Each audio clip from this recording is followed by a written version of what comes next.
Welcome back to the Big J blog. So today I am in Pakuranga Domain. There's a hill. It's like a large park. For some reason they like to call parks domains here.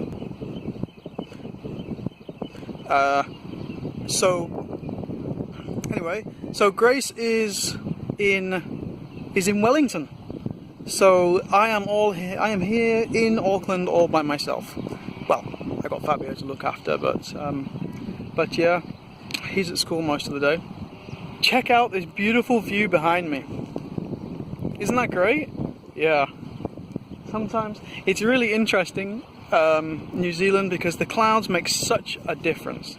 When the sun comes out, the place looks absolutely beautiful, and when it's behind the clouds, it's a little bit depressing. Or maybe it's just me, maybe I'm just super sensitive. Maybe I have that seasonally affected disorder. I was thinking about that. It's probably why I'm always seeking to be in the sun. Check out my other video is no commentary on Pakuranga Domain. It's like a walkthrough. You can probably find that in one of the playlists. So check that out. There's not much to talk about with a park, so I mean it's beautiful. Very, very beautiful, great views. I thought I'd take this opportunity to talk about something I've been really thinking about recently, which is generational divide, especially with what's going on with Brexit right now, with all the youth being divided. Like there's a very clear dividing line, and I think this is happening right across the West. I think this is only going to grow more and more, or well, actually, I take that back. It's like the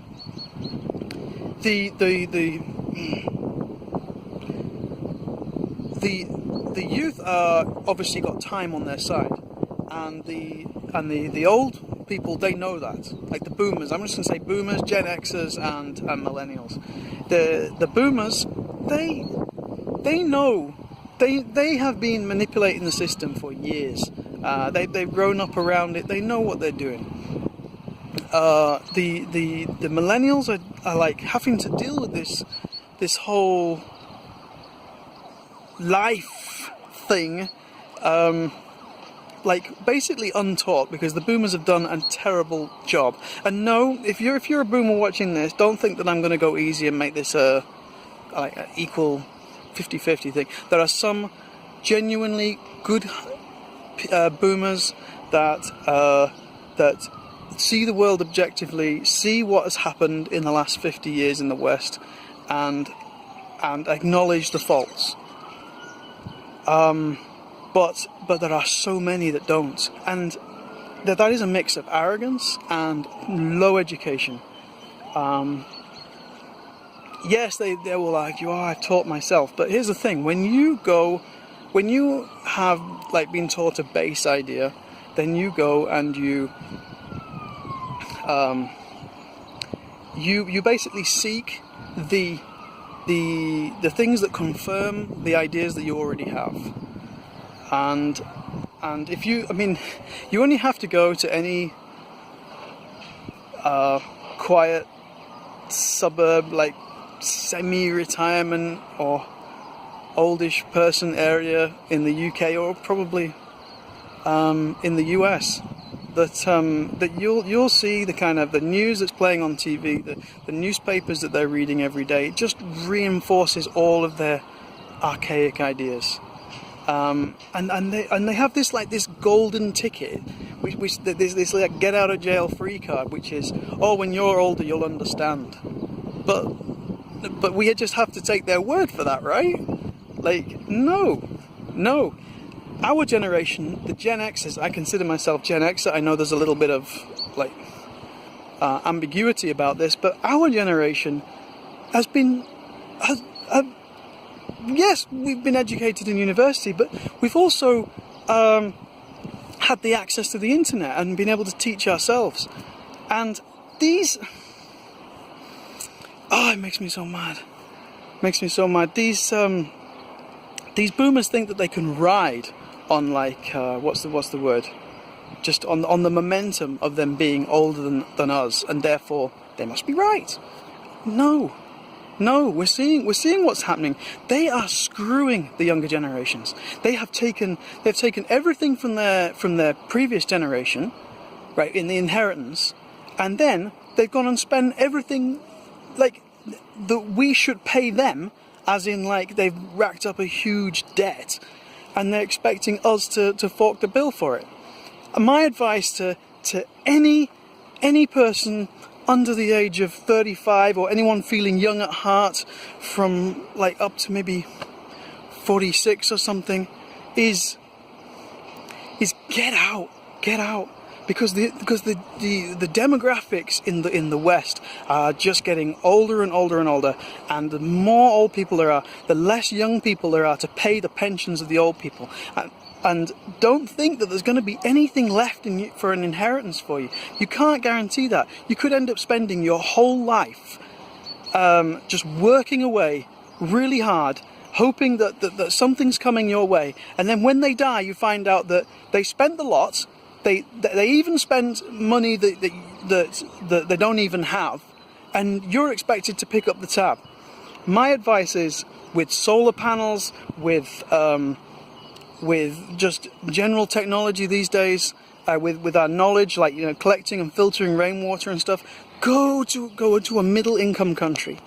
I say a middle income country because you have to find that right point just before, like, you want it after like political stability has set in, but before the economic inevitable progression takes hold.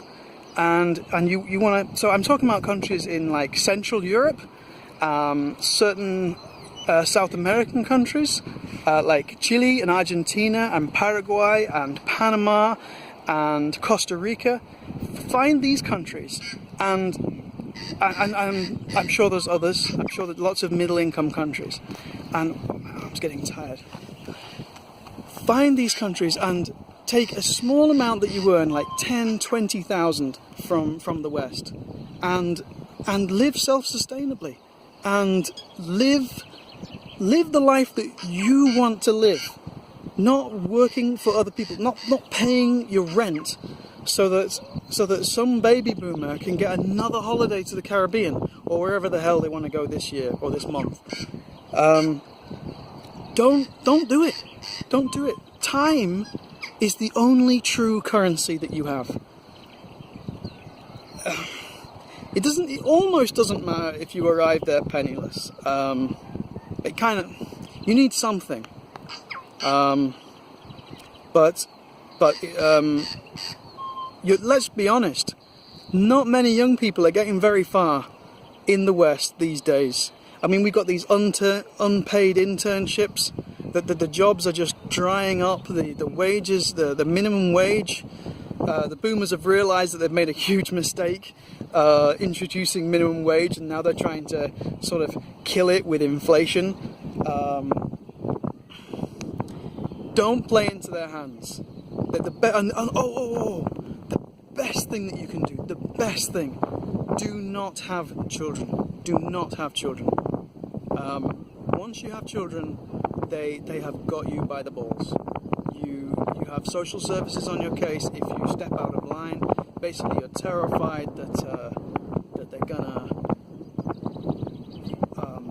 that something that you did, said, or any way that you want to live your life differently, or try to get ahead in a system that is just not good, not out for you. It's for the benefit of others. So you have to like find new ways of doing things, and when you do that, you're considered abnormal or trust me. Once you have a child, you are well and truly under the thumb of the system. The best thing to do is to not have children. If you really want a child, like I said, go to one of these middle income countries and adopt a child. There are so many people. There are 7 billion people on this planet. We don't need any more people.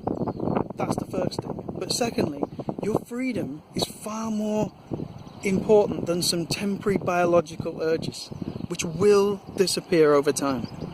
And I'm sure that is it your cerebral cortex or something, the front part.